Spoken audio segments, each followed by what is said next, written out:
Good morning, I'm Louis Beneventi and welcome to UCFB TV. Our first story today concerns the lack of black, Asian and minority ethnic managers currently in football, as Tom Hardy reports. Outside the National Stadium today, a step towards a level playing field. The FA have announced the Rooney Rule, stating that at least one black, Asian or minority ethnic coach must be interviewed for new coaching roles. A PFA study showed that just 8 coaches in England's top 4 leagues fit this description, with one of them being QPR's Chris Ramsey. A leading voice for change and a call for society and the FA to do more, QPR's head of academy believes progress in the fight for more BAME managers is long overdue, whilst the Rooney Rule is only a start towards making a difference. I think the introduction of the Rooney Rule is an important move forward. I'm not sure the Rooney Rule itself is exactly the rule that has to be in place, but I think something of that nature had to come into place, otherwise there would be no change. Just 7.61% of managers are classified as BAME individuals. Brighton's Chris Hughton is the only Premier League representative from that number, and one of just 7 BAME managers in Premier League history. 57 appointments of BAME managers have been made since 1960, with just under half only ever holding one post. We spoke to Leon Mann, co-founder of the Football Blacklist, about the organisation and the importance of inspiring the next generation of BAME individuals. The Football Blacklist is about shining a light on members of the black community who are not playing the game but are in other areas of football, because we have massive underrepresentation of black communities. The diversity that we do have, my feeling is we need to make a bigger deal about it, shine a light on it, so that the next generation, the younger people coming up, see that they can have a place in the game. With slow progress being made, it's clear the Rooney Rule is a small step towards a much bigger issue. Is it time for the FA to do more in demanding a boost in the number of BAME coaches throughout football?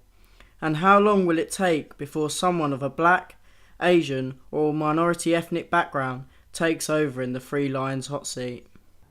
So let's get more on this story from Danny Lynch, the FA Senior Communications Manager. He spoke a little earlier with our reporter, Tom Hardy, and he started by asking him, what are the FA doing to increase the number of BAME managers in England? Well, we have bursaries at the grassroots level, so money for aspiring coaches from BAME communities to get the coaching badges. And at the top end, we have shadowing opportunities for coaches within the national team setup. Have you seen an improvement in the numbers since the new schemes have come in? Certainly the grassroots end, where we need to try and work to give them employment opportunities, is to make sure that the clubs and the leagues have pathways for them. Just finally, do you think we'll ever see an England manager, perhaps, of BAME persuasion? Yeah, I'd like to think so. I mean, people are already talking about Chris Hughton possibly being a candidate, but I think, that might be a little while off yet. What we need to do is capacity build lower down the food chain to make sure that those managers get experience within the confines of the Premier League and the Football League, and, not to mention, the women's game and grassroots football as well. That's great, thank you, Danny. Thanks very much for speaking to me. All the best, bye-bye. From English soccer to American football, which was the first sport to introduce the Rooney Rule, we now report on a slightly different problem that is blighting America's game.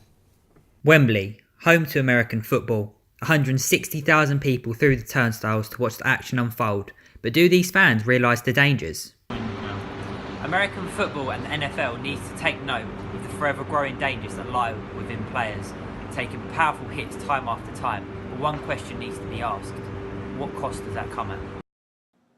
Tackles are a massive aspect to the game. Without it, the game would fall apart. But with 150 Gs of force, that is 16 times more than a fighter jet, and happening over 100 times a game, hit after hit after hit can cause serious damage. In contact sports, there's always a risk of serious head injury. Concussions and repeat brain trauma is believed to be the main cause of chronic traumatic encephalopathy. CTE was found in 99% of tested deceased American footballers. Chris Henry, Andre Walters, Ralph Wenzel and Mike Webster, just to name a few.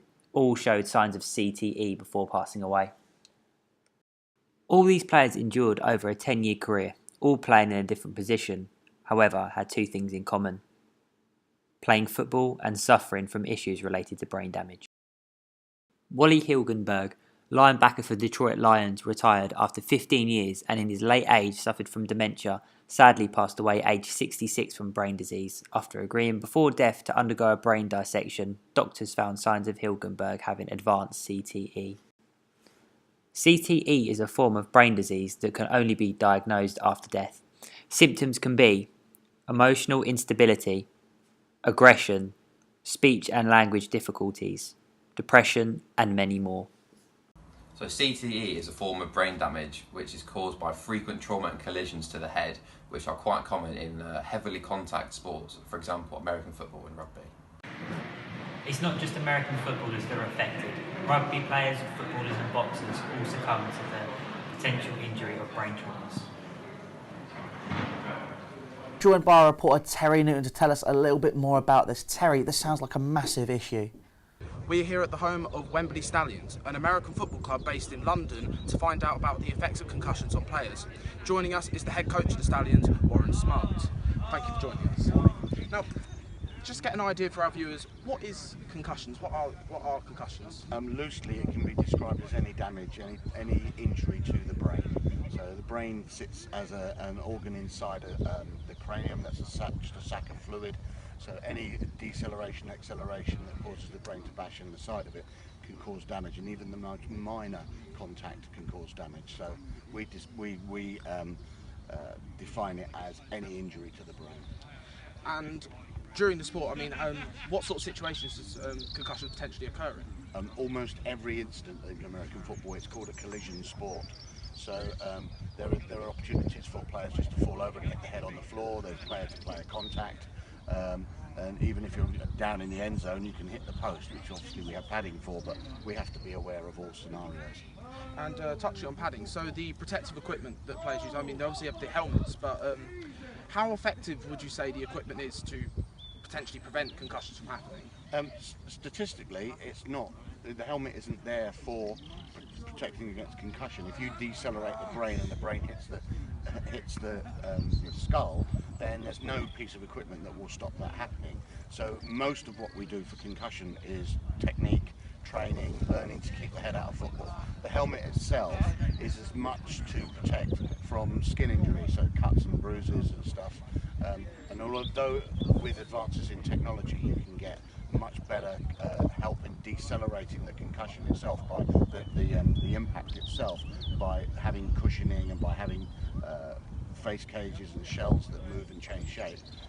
But for themselves, they can't effectively stop a concussion. Okay, thank you very much for joining us. That's okay. And back to Louis in the studio. Another sport which mourned the loss of one of its own was boxing, which sadly lost Scott Westgraff recently. Tragically, he won his bout early this year, but later collapsed and died in hospital. Prakash Soni reports on another setback for the sport. Scott Westgraff was the third British boxer in 5 years to die. He actually won his light heavyweight fight with Dex Spellman at Doncaster Dome, but that Saturday night he died in hospital from head trauma. So is the noble art of boxing becoming a deadly sport? Adderfield Community Centre is home of amateur British boxer Mitchell Woolard. Woolard is an upcoming title fight, but how has the tragic news of Scott Westgraff affected boxers, even amateurs? Obviously it makes you worried, but it's a big part of the sport. Injury could happen at any time, and it's the risk you sign up for when you participate. There's a lot of safety measures could be added to boxing, so like referees could be more cautious. According to Sport England, there are around 140,000 female and male boxers in the UK. All of these boxers have to get used to the reality of getting hit in the head. Luckily I haven't had any major head injuries, but it is a risk that you take and it is a part of the sport, so it's something you have to deal with. Obviously getting hit in the head hurts, but it generally does push you through, but you do feel the pain of it afterwards. How does it feel to watch your friend box in the ring? I'm excited but nervous at the same time. So obviously Scott Westgraff, he died recently, so obviously head injury is a big part of the sport. Don't want that to happen to my mate, but I'm excited nonetheless. Obviously, don't get me wrong, I'm excited. British Journal of Sports Medicine conducted a test using a punching machine which found that headgear significantly reduced the force of some blows, which thereby reduced the risk of head trauma. If professional boxers used headgear, would the likes of Muhammad Ali suffer from Parkinson's that took his life on the 3rd of June 2016? Even though the high risk of boxing, for some young fighters such as Mitchell Woolard, the rewards of boxing is too much to turn down.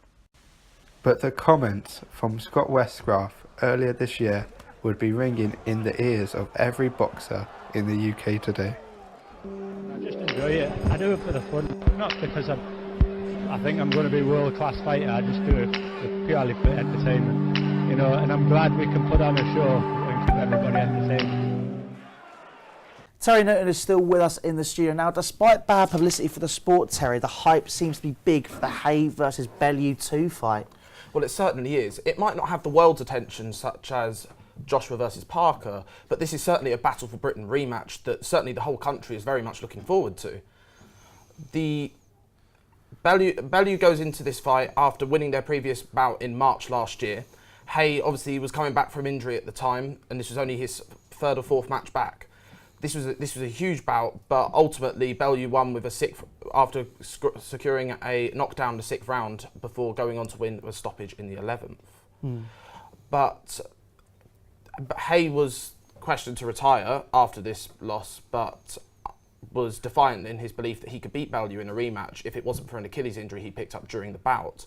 Now, Bellew was targeting a world title opportunity after that win, but decided to put to bed this rivalry once and for all.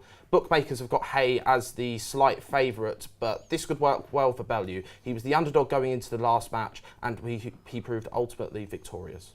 Awesome. Thank you very much, Terry. Now, let's get straight into it with some more interesting news. And well, more interesting, depends on how you feel about it. But with the Grand National running last week, we sent our reporter to a slightly different race. And the questions were posed, can a man beat a horse? It might be stupid, but, you know, let's find out. Jadi's here reporting. You might think that us humans racing horses is absurd. Surely horses are bound to win.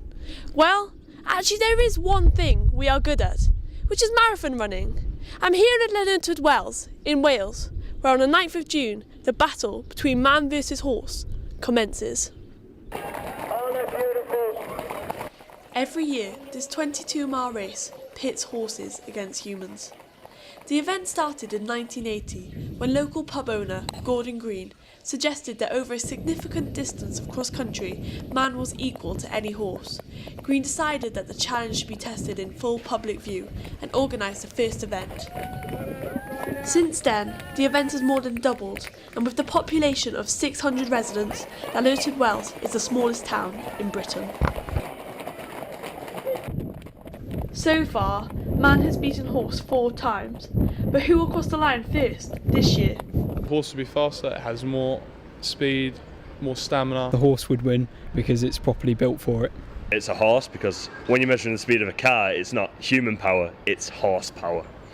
I caught up with Kate Jones and Horse Spirit, who have been competing in the event for over a decade. It's a fantastic event. It's great fun. The runners are great fun. The riders, I meet there year after year. A great camaraderie between everybody. It's just a fantastic event. It's a really happy day. With 4 months to go, how do athletes prepare for the 22 miles of mud and mountains? Slowly. We build up very gradually over the weeks and months, starting with some walk work, then trot. I'm blessed, we live in the hills, so fitness work is great for us because I've got a lot of hills to go up.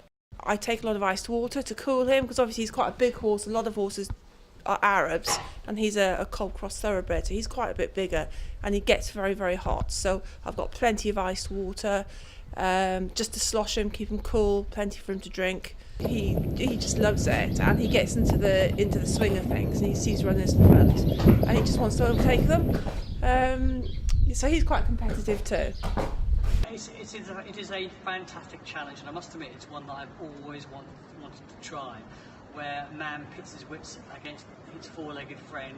How can a man win? Well, it has done remarkably, but I think it's a crazy challenge. So who will cross the line first this year? Man or horse? Jodie Buck reporting from Llandudno Wells, Powys. Interesting stuff, Jodie. Now a roundup of the sports stories today. Liverpool are taking on Roma in the Champions League and Arsenal are facing Atletico in what seems to be, well, European football for England, which I don't think many people thought would happen. Two teams in semi-final clashes. Now it's going to be interesting to see how all of these develop after Jurgen Klopp has taken Liverpool to new heights this season, back to where many people think they belong. But other than that, let's see what happens and let's head out. But guys, thank you very much for watching UCFB TV. I'm Lou Beneventi, and until next time, good day.